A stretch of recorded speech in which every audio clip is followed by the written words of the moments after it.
अब एक तो ये है कि ये मेरा चुनाव है कि मैं क्या चुनती हूँ और उसके बाद फिर अपने पथ पर आगे बढ़ती हूँ। अब वो सही भी हो सकता है, गलत भी हो सकता है, वो तो भविष्य बताता है कि मेरा चुनाव सही है या गलत है।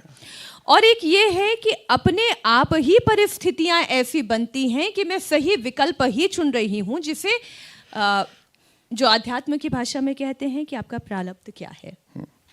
देखिए, तो ये प्रारब्ध होता है या नहीं होता है? नहीं, बिल्कुल होता है, लेकिन इसको लेकर के श्रुति कहती है कि प्रारब्ध कभी भी आत्मा पर प्रभावी नहीं होता है।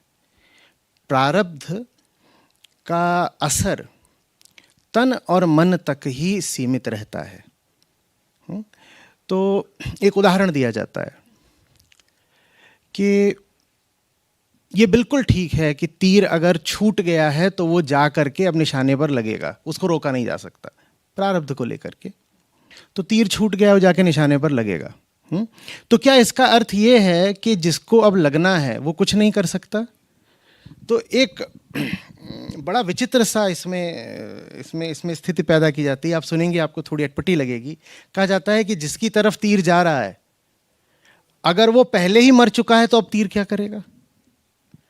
तो आपके भी जो पीछे के कर्म हैं, चाहे उसको संचित बोलिए, प्रारब्ध बोलिए, वो आप पर तभी लागू होंगे जब तक आप वही हैं जो आप पहले थे।